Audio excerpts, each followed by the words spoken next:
If you are going to be driving in bad weather on the East Coast, I would suggest that you take the interstate.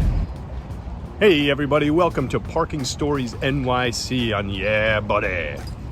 Today, it's parking day. So I'm walking to my van and I'm gonna go move it because I'm actually moving this week. And so in parking day, my wife and my daughter are gonna load up the van with various knickknacks and tchotchkes that are sitting on the floor of my apartment, my now empty apartment, and moving it to a new building. Fortunately, I do not have a special guest for you this week. However, stay tuned. I got some people coming up in the next couple of weeks. We're gonna have, if he's out there, I gotta line it up though, Peter Barber. They also got some other veterans coming up for you. Yeah, buddy. It's pretty awesome.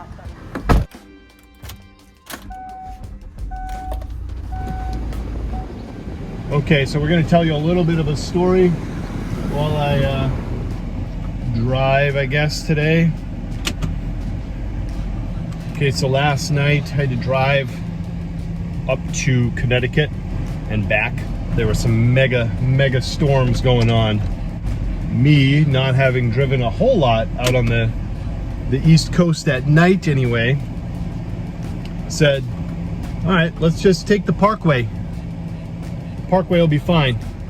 So we take the Parkway. The other option was to take I-95 most of the way, which would have been pretty sweet.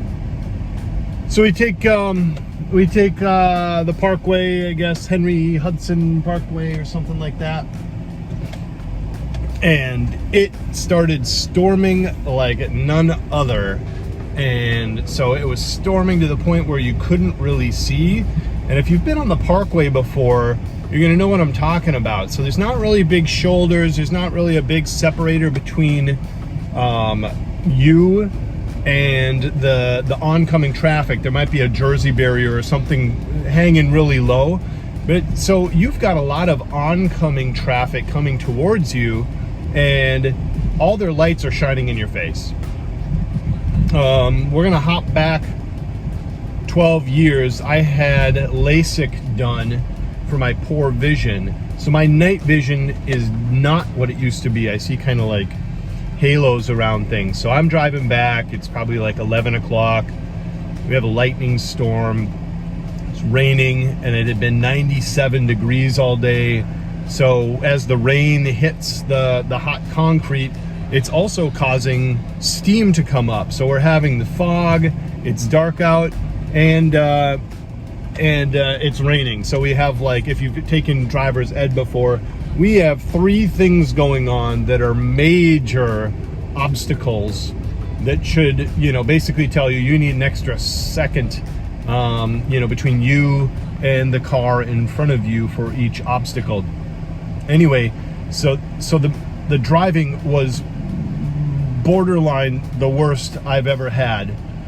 And really the story here is, if you are going to be driving in bad weather on the East Coast and you are at all adverse to night driving in the rain, or driving in different conditions, I would suggest that you take the interstate and not the Parkway, because the Parkway was 100% certifiably miserable and awful. Yeah, buddy. News you want to this week, hear. you may have seen the Tour de France crash, where a fan holding a cardboard sign clipped one of the bikers, and the entire team peloton and most of what it looked like, the Tour de France in a large group, just crashed to the point where it looked like a bomb exploded in one of their tires. Strangely enough, these are not the worst crashes or the worst fan moments in cycling of all time. I'm gonna show you a few here that I think are gonna be a little bit worse and a little bit crazier than a cardboard sign clipping the bikers. Crash down there. Here we go. Goodness gracious. France, as we see that, there's a crash as well. as we rejoin the action now. And again, it's the Lotto Jumbo riders. Getting led out by Degenkolb, but there's been a crash there. Gerrans has gone down on the line. A touch of wheels as the breakaway goes clear now. Mark Cavendish trying to come up the inside of Peter Sagan, but he ran out of space. These riders are the centre of the picture. Abdul-Jabbarov suddenly takes a dive for the barriers and revolves right into the head of the pack. There's been a crash down there. That looks like Dan Martin. To climb. Whoa! Steady on. Oh, goodness gracious. This week's YouTube video of the week is brought to you by AddisOnline. AddisOnline has started. He's only got one video, but I'm going to give him the benefit of the doubt because I was pretty impressed.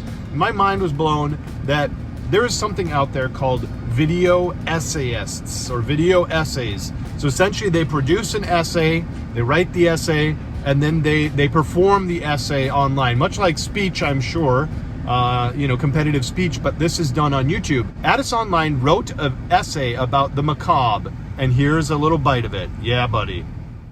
Hey, let's talk about spooky stuff.